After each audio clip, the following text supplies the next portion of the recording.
Kompol Sambutan Kapolsek Jombang. Bismillahirrahmanirrahim. Assalamualaikum warahmatullahi wabarakatuh. Selamat pagi, salam sejahtera bagi kita semua.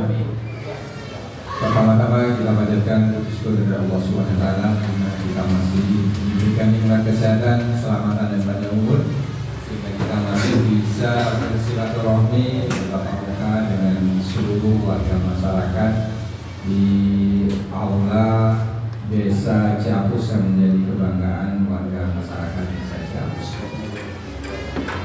Salawat serta salam dihaturkan di Nabi Sallallahu Alaihi Wasallam selanjutnya para sahabatnya dan kita umatnya yang sangat istiqomah. Yang terhormat Bapak Eko dari BNN Kabupaten Bogor, kemudian Bapak Kepala Desa Babinsa yang mewakili Ramil, kemudian Babinmas Desa Ciapus, Bapak Ibu RT, RW, BPD, kader, tokoh pemuda, tokoh masyarakat yang ada di aula ini yang saya hormati dan saya cintai. Pada pagi hari ini kita hadir di sini untuk mendengarkan paparan atau memberikan materi pemahaman yang berhubungan dengan narkoba. Bersih dari narkoba, kira-kira begitu. Artinya bersih dari narkoba di Desa Ciapus itu tidak ada masyarakatnya yang menyalahgunakan narkoba. Ya, narkoba itu pasti bapak-bapak udah beberapa kali udah mendengar ini. Narkoba itu singkatan dari ibu-ibu biasanya yang pintar ya. Narik kolor bapak, bukan ya. Tapi narkotika, psikotropika dan bahan aktif lainnya. Narkotika itu di situ ada sabu-sabu, ganja, heroin, morfin, sinte dan segala macamnya itu ya. Ekstasi. Kemudian psikotropikanya itu kalau zaman sekarang eksimer, kalau zaman kita sekolah dulu double L, nipam, yang gitu-gitu, yang kecil-kecil yang kan.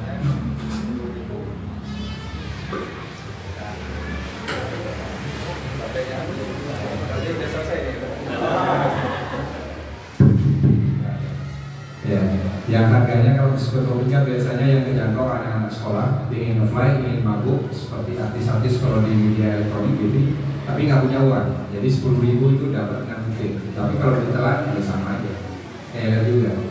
Tetapi yang diusir adalah ginjal, nanti gagal ginjal, terus kemudian cuci darah atau ginjalnya diamputasi gitu. Kemudian kalau bahan adiktif itu lebih murah lagi, ya lebih murah lagi. Tetapi bisa memabukkan. Misalnya bensin, kalau bensin dihirup terus pasti kita teler. Ya, karena ada juga di Kota Bogor waktu saya dinas di Polresta itu ada anak umur kurang lebih 14 tahun. Ya, jadi kalau punya uang 1.000 dia beli bensin tuh. Di Polresta itu kan ada bensin yang jauh, dijual sedikit, pakai botol aqua dihirup, ya berjalan. Akhirnya 5 tahun kemudian tidak gila, stres. Nah, seperti itu dia. Nah, Bapak juga gitu. Nah, kalau sudah kecanduan, nanti lama-lama juga stres dan jadi gila juga. Banyak sudah contohnya. Apalagi kalau kita melihat di panti rehab itu banyak hal yang aneh-aneh mereka lakukan. Dan tujuan program desa bersih narkoba bersih narkoba itu terusnya tujuannya adalah untuk itu. Karena apa? Anak kita dari kita itu yang masih sekolah, umur SMA bawah sampai SD itu adalah generasi penerus. Macam silakan selamat datang. Kalau kasus ini pasti tahu nih, ini asli orang Ciapus masalahnya. Kalau ada di Ciapus, jangan tolong Pak Camat, bisa diserang nanti karena familinya banyak di sini. Bisa-bisa kita masuk sini, keluarnya nggak bisa karena familinya keluarga besarnya banyak di sini. Iya, karena asli orang Ciapus. Mau kebanggaan buat orang Ciapus, karena warga masyarakatnya menjadi camat orang nomor 1 di Musbika. Ya. Untuk itu Bapak Ibu sekalian, pemahaman-pemahaman ini tadi kita pahami dan kemudian sebagai tokoh masyarakat di desa di lingkungan kita masing-masing kita memberikan informasi itu kepada masyarakat. Dan selain itu harus bisa mendukung pihak-pihak yang memberantas narkoba. Misalnya di situ ada kepolisian yang menangani kasus itu adalah karena ada satuan narkoba. Satuan itu adalah fungsi memang untuk memberantas penyalahgunaan narkoba. Begitu juga di instansi-instansi lain, ya, apabila Bapak menemukan hal seperti itu, jangan ragu-ragu. Kalau memang ada indikasi barang buktinya ada, Bapak bisa melakukan penangkapan langsung. Yang tangkapan bisa. Tidak usah kemudian Bapak masih menghubungi kami sehingga barang buktinya sudah hilang. Ya. Amankan, yang terpenting jangan main hakim sendiri. Kemudian melakukan penganiayaan sehingga berakibat fatalnya meninggal. Nah, permasalahannya jadi lain lagi, apalagi zaman viral seperti sekarang, semua orang jadi media. Kalau perilaku bapak-bapak sekalian atau kita semua yang ada di sini melakukan pelanggaran yang menurut warga masyarakatnya, kemudian menyimpang dari aturan, pasti akan diviralkan. Ya. Untuk itu, sebagai tokoh masyarakat, jangan kemudian kita alergi dengan hal-hal seperti itu. Artinya kita harus memberikan teladan dan contoh supaya masyarakat dan kita, warga kita itu bisa patuh dan taat kepada aturan-aturan hukum yang berlaku baik di desa, kabupaten maupun di negara ini. Untuk itu, Bapak Ibu sekalian, narkoba ini memang jahat. Kenapa? Saya mengatakan saja, memang ini merusak. Suatu negara tidak perlu dijajah untuk bisa hancur. Dia warga masyarakatnya pakai narkoba aja sudah hancur dengan sendirinya negara ini. Tidak perlu dijajah. Tidak perlu bangsa Belanda, Portugis, Inggris, nggak perlu itu. Ya, Jepang nggak perlu. Ya, kasih narkoba selesai negara itu. Ya, begitu jahatnya. Makanya desa bersinar narkoba itu makanya harus direalisasikan. Sudah seketat begini saja negara mengawasi peredaran narkoba itu masih banyak sekali yang menyalahgunakan. Karena iming-imingnya keuntungannya besar, Bapak Ibu. Seseorang yang tidak bekerja, kemudian ini menafkahi anak istrinya dengan mewah, yang ingin juga dibilang berhasil dalam kehidupan duniawi, itu banyak menyalahgunakan itu. Dia menjadi pengedar, memproduksi, kemudian makanya sekali ditangkap sampai ratusan kilo, bahkan bisa 1 ton lebih. Bayangin, kalau itu disebarin ke seluruh Indonesia sampai dari cabang ekonomi sudah selesai negara kita. Ya. Karena apa? Peminatnya masih banyak. Makanya walaupun karena konsumennya banyak sehingga barang selalu ada. Kalau tidak ada permintaan, konsumennya tidak ada, dia akan hancur dengan sendiri, nggak ada yang beli. Tapi faktanya di negara kita di Indonesia banyak sekali. Tidak usah jauh nasional, kita di Kabupaten Bogor ini aja. Ya, dalam sebulan minimal Kabupaten Bogor itu menanam 7 penyalahgunaan narkoba, 7 orang setiap bulannya. Itu bisa minimal ya, bisa 14. Seperti bisa bayangkan. Berarti memang benar-benar narkoba ini masuk sudah ke pedalaman ke kampung-kampung, ke desa-desa. Itu antisipasi kita.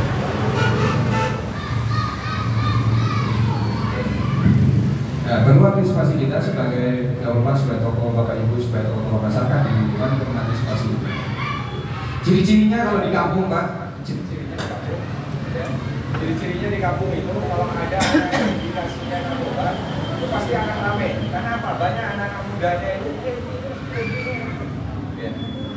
Kalau kemudian misalnya psikotropika gitu ya, psikotropika kayak eksimer segala macam. Dulu waktu saya masuk di sini, ya sehari sampai 7 hari itu masih banyak orang menjualan seolah-olah dia menjual rentengan makanan snack itu, modusnya seperti itu, tapi tidak itu jual narkoba. Tapi jenisnya psikotropika kayak eksimer, seperti itu. Yang anak sekolah bisa membeli 10.000 dapat 6. Ya, anak-anak SD, SMP, SMA itu beli di sini. Tapi setelah 1 minggu saya di sini semuanya habis, saya tangkapin dan saya proses. Ya. Karena bahayanya itu luar biasa. Itu yang menyebabkan gangguan aktivitas di wilayah kita. Dengan kalau mengonsumsi misalnya eksimer yang lagi tren buat anak-anak sekolah, sehingga terjadi tawuran anak sekolah, kemudian geng motor. Itu kalau udah mengonsumsi segitu, membacok orang nggak ada takutnya. Itu walaupun bapak hajar sampai pingsan-pingsan, itu setelah dia sadar nggak kerasa. Itu dia hajar itu. Karena dia sudah itu obatnya obat anjing gila. Jadi supaya dia tenang dikasih obat. Jadi akhirnya kalau di Indonesia akhirnya jadi gila juga kan.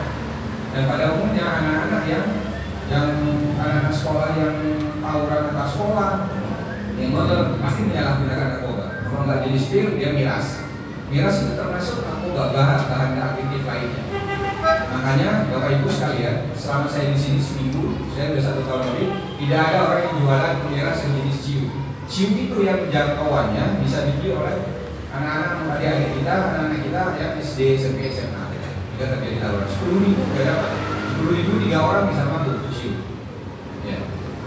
Kalau memang di daerah kita di desa Somasi ini ada orang yang menjual miras jenis ciu, ya, terus yang jual narkoba jenis eksimer, double L, yang gitu-gitu yang kurang meriah itu, Bapak Ibu jangan segan-segan informasikan ke kami. Ya, di desa ini sudah ada aparat keamanan, ada dua, ada Babinkas, ada Babinsa.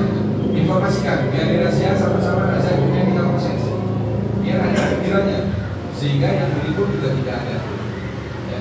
Untuk itu harus ada kerjasama, tidak bisa masalah yang berhubungan dengan Kamtibmas itu dibebankan kepada aparat keamanan, tidak bisa. Semuanya harus berperan aktif bersama-sama menciptakan situasi Kamtibmas yang aman, nyaman, dan memberikan rasa ketentraman kepada masyarakat. Ada tanggung jawab kita semua. Minimalnya informasi, semakin banyak informasi diberikan oleh Bapak Ibu sekalian, semakin membuat suatu daerah, desa, lingkungan kita menjadi lebih aman. Karena permasalahan apa? Permasalahan segala pun sudah bisa diselesaikan, sehingga tidak ada riak-riak yang mengundang atau memicu suatu timbulnya suatu permasalahan. Untuk itu Bapak Ibu sekalian, kalau sudah tertangkap narkoba, kecenderungan di zaman sekarang sudah susah dibantu. Kalau Bapak minta tolong ke Kades, minta tolong ke Babinmas, Babinsa, ke Kapolsek sudah tidak bisa. Ya. Karena apa? Eranya sekarang eranya media. Kalau seandainya orang itu tertangkap karena orang seseorang, baik itu orang remaja, dewasa, orang yang tua, udah kakek nenek, tidak bisa. Karena apa? Sekarang kalau tertangkap kemudian diviralkan, pasti akan penyalahannya akan menjadi ribet. Karena petugas pun yang diminta tolong bervideo seperti itu. Ya.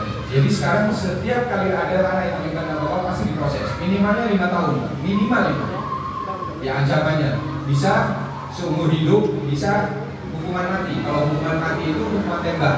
Kalau dia hukuman mati tinggal waktunya tidak ditembak. Nanti ada dulu tim nembak dari polisi yang untuk membunuhnya. Ya. Itu tapi sudah mempunyai kekuatan hukum tetap yang sudah ditetapkan oleh pengadilan. Ya.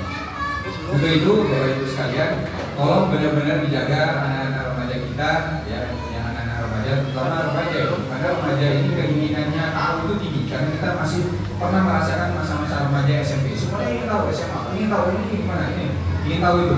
Dan dikhawatirkan disalahgunakan, dicapokin dan segala macam, akhirnya menjadi ketagihan dan menjadi kecanduan. Untuk itu benar-benar harus kita jaga anak-anak kita, terutama adalah Bapak Ibu atau anak-anak kita yang punya anak-anak remaja. Ya, kita harus peduli, harus benar-benar cek keberadaan anak-anak kita, ya, keberadaan anak-anak kita. Kalau sudah lewat jam 10 malam sudah paling malam, sudah harus cek sudah ada di rumah. Ya. Kalau lebih dari itu tidak ada alasan harus pulang, karena khawatirnya menjadi korban maupun pelaku dari kejahatan. Ya. Zaman sekarang tawuran antar sekolah atau antar geng itu jamnya di atas, jam 10 ke atas. Kadang-kadang dari jam kecil dari jam 12.00 sampai jam 05.30. Ya. Dia sekarang nggak bisa terpantau, ya. Tapi pakai handphone itu jadiannya olok-olokan, ya, olok-olokan, masuk kemudian jadian taruhan ke situ. Kemudian pakai narkoba, kemudian bacok-bacokan bunuh. Ya, untuk itu Bapak Ibu sekalian, kalau ada gejala-gejala hal seperti itu, segera komunikasikan dengan tokoh masyarakat, dengan aparat-aparat yang lain untuk bisa kita cegah, preventif, pencegahan. Pencegahan itu lebih baik daripada kita menindak. Ya, supaya selamat semuanya, kemudian tidak menjadi korban. Karena kalau sudah menjadi korban, semuanya menyesal. Ya. Untuk itu Bapak Ibu sekalian, ini narkoba itu tidak hanya menyerang anak remaja, tapi nenek saya pernah nangkep umurnya 65 tahun. Ya, karena saya dulu KBU narkoba. Kalau dulu zaman dulu saya Kasat Serse narkoba sebelum saya jadi Kasat Serse narkoba itu di daerah Puncak. Punya kaya orangnya, karena orang beli narkoba jenis sabu, dia mengonsumsi narkoba, pasti orang kaya, Pak. Karena 1 gram itu, zaman saya dulu tahun 2010 itu udah 1.200.000, atau itu yang kristal biasa. Tetapi kalau namanya sabunya itu kristal, Blue Ice namanya, Blue Ice itu sangat bagus Pak barang itu. Itu bisa 1.500.000, mengalahkan 1 gram emas. Emas zaman itu masih di bawah 1 juta. Sekarang pun masih. Kalau sekarang Blue Ice itu mungkin 2 juta, sedangkan emas sekarang 1.400.000. Maka walaupun masih nenek-nenek kakek-kakek mengkonsumsi, saya tanya kenapa sudah nenek-nenek kakek-kakek mengkonsumsi? Sedang seperti itu. Harusnya kan sudah dekat sama Tuhan, karena sudah semakin mujur gitu. Yaitu karena dia libidonya masih tinggi, keinginan itu bisa, akhirnya memakai itu Pak. Jadi kalau memakai narkoba itu jenis sabu itu harus tuntas. Nah, yang diinginkan oleh kakek nenek itu harus tuntasnya itu. Walaupun udah sepuh, ya, diarahkannya ke sana dia pikirnya. bisa melek segala macam. Tapi efeknya ke sana, libidonya kepacu. Untuk itu, makanya banyak orang kaya-kaya, ya, pejabat-pejabat, mau siapapun orang, makanya terutama adalah pejabat, karena apa? Punya uang untuk membeli itu konsumsi itu. Ya. Dan itu tidak terjadi hanya kepada masyarakat biasa, kepada aparatur negara, baik itu ASN, baik itu TNI, baik itu Polri, pasti kena juga. Banyak Bapak Ibu lihat di media, banyak. Baru-baru ini juga banyak terjadi di daerah Polresta Balerang. Ya, kasat narkobanya sama anggotanya 7 orang terlibat. Dalam artian dia nangkap bandar jaringan internasional, kemudian barang buktinya disisihkan, kemudian dijual ke bandar. Setelah dijual di bandar, bandarnya ketangkap sama Polda, ngoceh, dipecat semuanya. Ya, apalagi kita, ya, orang yang punya jabatan aja dipecat, ya, dipecat kemudian dihukum, berlaku peradilan sipil juga. Untuk itu bahaya narkoba sangat luar biasa karena tergiurnya tidak hanya berupa dia diserangnya secara fisik, psikologisnya, yaitu tentang pikiran, perasaannya, tingkah lakunya jadi berubah. Tetapi itu adalah yang membuat orang tertarik itu karena uang haramnya itu. Kalau pengen cepet kaya Bapak Ibu sekalian, main narkoba, jadi bandar. Tapi hanya hitungan hari, sehari 2 hari pasti ketangkap. Ya, makanya banyak orang-orang yang pengangguran yang tidak jelas pekerjaannya, kemudian dia uangnya banyak, mungkin ada di lingkungan bapak-bapak sekalian, patut dicurigai oleh bapak-bapak, ibu-ibu sekalian sebagai tokoh masyarakat. Kerjanya apa? Nggak ada, tetapi kok gaya hidupnya sekolah traktir, makan ini, gaya hidupnya ini, punya ini segala. Padahal pengangguran, patut dicurigai bahwa orang itu melakukan kejahatan, Pak. Sudah pasti. Ya. Untuk itu mari kita jaga lingkungan kita. Mungkin lebih jelasnya nanti mungkin dijelaskan oleh dari BNN Kabupaten Bogor, karena masih banyak yang memberikan sambutan karena khawatir ini jam-jam berapa, apalagi sudah makan kue, saya khawatir sampai mata ngambil gitu, dapurnya hilernya sampai jatuh-jatuh gitu kan. Untuk itu Ibu sekalian, saya kira itu saja yang perlu dipahami. Mari kita jaga anak-anak kita, terutama yang remaja-remaja, lingkungan kita semuanya, sehingga semuanya bisa memberikan rasa aman dan nyaman. Itu saja yang dapat saya berikan. Assalamualaikum warahmatullahi wabarakatuh. Waalaikumsalam. Bukan untuk Pak Kapolsek. Terima kasih ya. Terima kasih atas paparannya. Poin yang bisa diambil adalah lebih baik mencegah daripada mengobati. Ya, itu yang paling penting. Dan bapak-bapak, ibu-ibu selaku pengurus wilayah harus lebih peka lagi terhadap warga-warga yang tadi disebutkan ciri-cirinya itu pengangguran tapi sultan. Ya. Baik, lanjut ke sambutan berikutnya, yaitu karena Pak Camatnya udah hadir, maka kepada Pak Camat Jomas Bapak Resti Juwarta dipersilahkan.